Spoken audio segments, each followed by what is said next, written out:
6일 지방선거를 앞두고 준비한 국민공감 2022 경인적 일꾼은 시간입니다. 오늘은 수원시장에 도전장을 낸 임종훈 국민의힘 예비후보와 함께 이야기 들어보겠습니다. 어서 오십시오. 네, 안녕하세요. 네, 양력을 잠깐 소개해드리면요. 청와대 비서관도 하셨고 공직에서만 29년 동안 활동을 하셨는데 내가 왜 수원시장이 되어야 하는지 출마의 변 듣겠습니다. 네, 간단히 말씀을 드린다면 제가 수원시장이 된다면 수원시를 잘 운영할 수 있다고 자신이 좀 들기 때문입니다. 조금 더 설명을 드린다면 방금 소개해 주셨듯이 저는 30년 가까이 공직 생활을 했습니다. 국회에서 주로 많이 했습니다마는 국회입법조사처장이라고 국가기관을 기관정으로 운영한 경험도 있고 청와대에서는 민원비서관으로 근무하면서 대한민국의 민원을 총괄적으로 주의한 경험도 있기 때문에 그러한 경험과 또 제가 대학에서 한 10년 이상을 헌법, 입법학 이런 걸 가르쳤습니다. 그래서 그런 개인적으로 공부한 것과 공직 경험을 전부 종합해서 제가 쏟아붓는다면 새로 출범하는 수원 특례시를 멋있게 잘 운영할 수 있겠다. 그런 생각이 들어서 출마하게 된 것입니다. 네, 말씀하시는 방식에서 교수님 냄새가 물씬 났습니다. 자, 이제부터 본격적인 질문을 좀 드려볼 텐데 수원시는 이제 수원 특례시로 승격이 됐으면서 처음 치러지는 선거입니다. 흔히 수원 특례시장이라고 표현을 하는데요. 수원 특례시장을 뽑는 이번 지방선거는 좀 어떤 의미, 입법 때문에 얘기를 하실 거잖아요. 네네. 예. 우선 특례시가 무슨 의미인지 그부터 간단히 좀 말씀을 드리겠습니다. 특례시는 지방자치법이 전면 개정되면서 인구가 100만 이상인 대도시에 특례시라는 지위를 부여했습니다. 그 배경을 조금 더 설명을 드리면 과거 기준으로 하면은 광역시로 승격을 시켜야 되는데 그러기에는 여러 가지로 또 불편한 사정이 있어서 절충을 한 겁니다.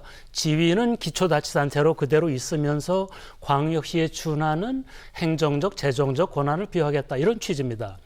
그런데 현재 특례시에는 별도로 무슨 행정적, 재정적 권한이 추가적으로 부여된 건 전혀 없습니다. 명칭만 특례시가 된 겁니다. 따라서 초대 특례시장이 된다면 정부, 국회를 상대로 해서 특례시에 걸맞는 행정적, 재정적 권한을 획득하기 위해서 노력을 해야 되는 그런 아주 커다란 숙제를 안고 시작하게 될 거다. 이런 의미가 있습니다. 네. 이번에는 그러니까 입법 전문가로 제가 소개를 받았는데 그분에 대한 질문을 드리기 전에 수원 같은 경우는 이번 국민의힘 입장에서는 쉬운 선거는 아닐 것이다 이런 예측들이 나오고 있습니다. 저희가 좀 생각을 해보면 염태영 전 수원시장이 내리 3선을 했고요. 그리고 국회의원 선거도 5곳의 지역구가 있는데 다 모두 민주당 쪽에서 가져가고 있는 측면이 있는데 일단은 어떤 승리 전략을 좀 갖고 계십니까? 지금 말씀 맞습니다. 수원은 그동안의 수년 동안의 선거 결과를 보면은 민주당이 단연 우세한 입장을 보였었습니다. 그런데 저는 두 가지 가능성을 좀 제시하고 싶은데 하나는 이번 대선에서 보면은 윤석열 당선인이 경기도 전체에서는 한 5% 정도를 이재명 후보에게 뒤졌습니다. 그런데 수원은 한 3% 정도를 뒤졌습니다. 그러니까 무슨 얘기냐면 수원시가 경기도 평균보다는 보수 지지층이 강했다라는 걸 하나 말씀을 드리고요. 두 번째 말씀을 드릴 것은 방금 말씀했듯이 민주당 시장이 12년 최대 연도로 재임을 했죠. 그런데 민선 시장 쭉 역사를 보면은 처음 2기는 진보 정당 출신 시장이 했고요. 그 다음에는 보수 정당 출신 시장이 또 2기를 했습니다. 그 다음에 이제 최근에 역시 또 진보 정당 출신의 시장이 3기를 했기 때문에 그런 순환 패턴을 보면은 이번에는 적어도 보수 출신이 해야 되지 않겠느냐. 12년을 민주당 출신이 시장을 했는데 수원 시민들이 또 4년을 민주당한테 맡기기는 좀 어렵지 않겠느냐 이렇게 생각을 하기 때문에 저는 결과를 비교적 낙관하고 있습니다. 네. 그리고 여기 원고에는 없는데요. 추가 질문 잠깐 드릴게요. 예. 당내 경선도 관심인데 당내 경선엔 김용남 전 의원도 나왔고 인지도가 높은 분들도 있고 경력도 화려한 분들이 많습니다. 어떤 비전, 어떤 전략 가지고 계십니까? 맞습니다. 김용남 전 의원 같은 경우에는 또 매스컴을 많이 탔기 때문에 인지도가 굉장히 높고 지지도가 높습니다. 그래서 중앙당에서 심사를 할 때 그런 지지도 같은 것도 보겠지만은 저도 지지도 향상을 위해서 노력을 많이 하고 있습니다. 지지도도 보겠지만 인구 120만의 거대 도시를 운영하는데 누가 적합한지, 누가 그러한 관리 경험이 있는지 그런 것도 종합적으로 본다면 아마 제가 제일 적합하지 않을까라고 생각을 합니다. 네. 그래서 공약을 저희가 살펴볼 텐데 지역 경제 활성화를 제1 공약으로 내세우셨습니다. 사실 후보들마다 지역 경제를 활성화하겠다 이런 얘기들 말씀은 많이 하시는데 방법이 다 다릅니다. 어떤 방식으로 활성화하실 건지요? 우선 그 전에 말씀을 드릴 것은 왜 지역 경제 활성화를 제가 공약으로 내세웠냐면요. 수원을 이렇게 쭉 살펴보면은요. 넓은 의미로 베드타운으로 전락을 하고 있다 이런 얘기입니다. 서울로 출퇴근하고 중소기업 하시는 분들은 화성시에서 사업을 하고 수원에서 잠을 자고 자녀들을 키우고 그래서 베드타운으로 전락을 하고 있고요. 그 이유는 역대 시장들이 지역 경제, 미래 먹거리를 활성화하는 데 너무 소홀해 있지 않느냐 그런 배경에서 출발이 됐고요. 어떻게 그러면 지역 경제를 활성화하느냐 결국은 중요한 이겁니다. 미래 고부가가치 산업을 유출해야 됩니다. IT 산업, BT 산업을 유출해야 되는데요. 그 후보지는 제법 있습니다. 수원에서 2014년도부터 권선구 입북동에 R&D 사이언스 파크라는 걸 추진하고 있어요. 조성하고 있는데 좀 지지부진하긴 한데 그런 데에다가 첨단 산업을 유치하겠다 이런 얘기고요. 좀 더 부연해서 말씀을 드리면은 네. 국회가 금년 2월 달에 국가 첨단 전략 산업 경쟁력 강화 및 보호에 관한 특별조치법 이런 법을 통과를 시켰는데 아직 시행은 안 됩니다.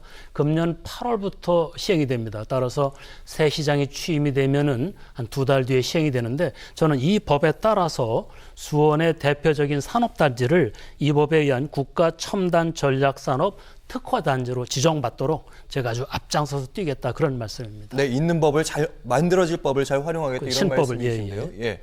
창업자들을 위한 얘기도 하셨습니다. 그러니까 창업자들이 이러한 자영업자를 살리게 하는 그런 공약인 것 같은데 어떤 내용입니까? 잘 아시겠지만은 우리나라 근로자의 5분의 1 이상이 자영업을 하고 있습니다. 수원시도 사정은 뭐 비슷하리라고 생각을 합니다. 근데 자영업에 관해서 문제가 뭐냐면 너무 쉽게 창업을 합니다. 또 너무 쉽게 실패한다는 겁니다.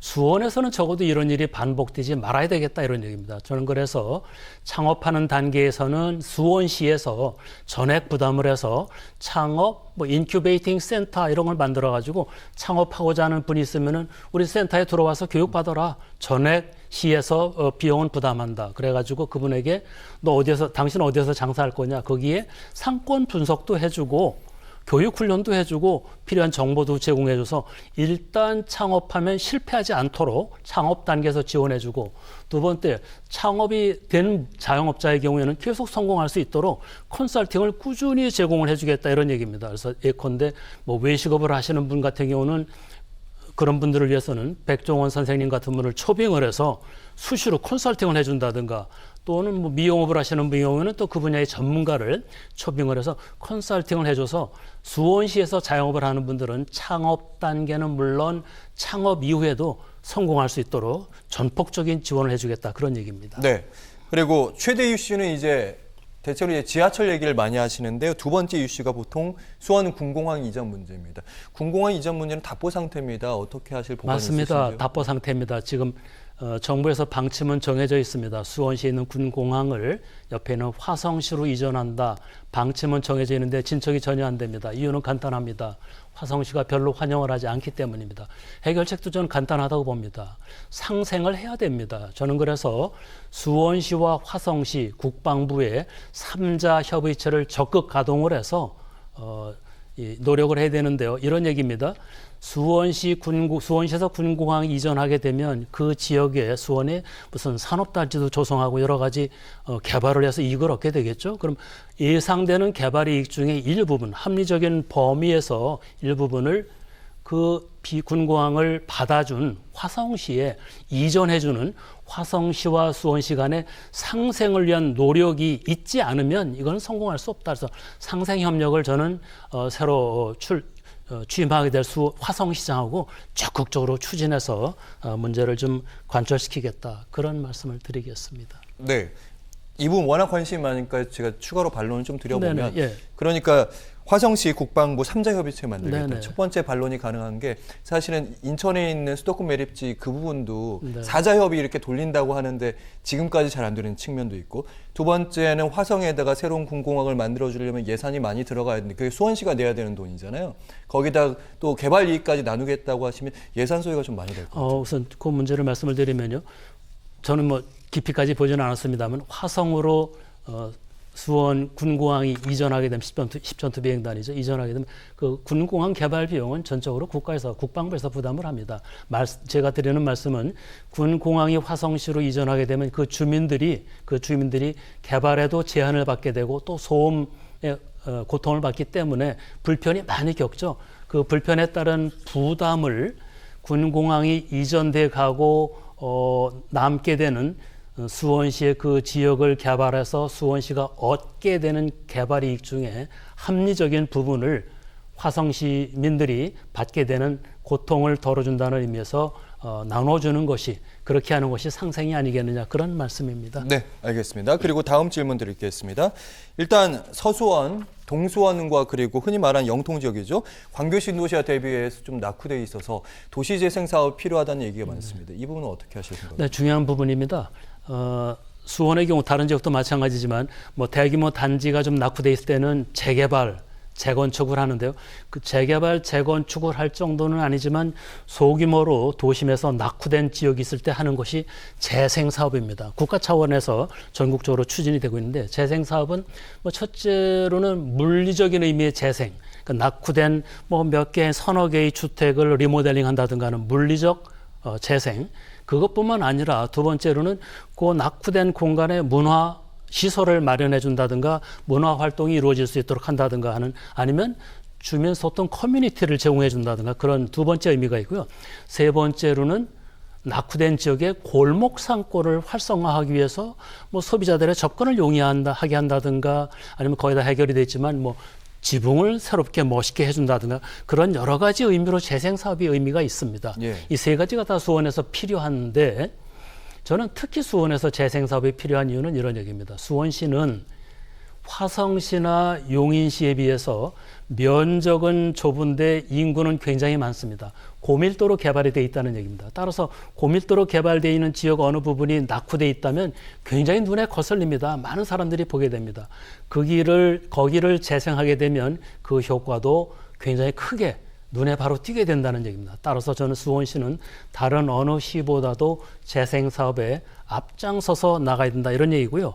재생사업은 그동안은 주민들이 주도로 했고 비용은 주민, 지자체 반반, 일부 국가 지원인데, 저는 지자체가 좀 더 적극적으로 부담을 해서 재생사업을 추진하겠다, 그런 말씀입니다. 네, 마지막으로 없는 시간이지만 30초 정도의 시간을 드리겠습니다.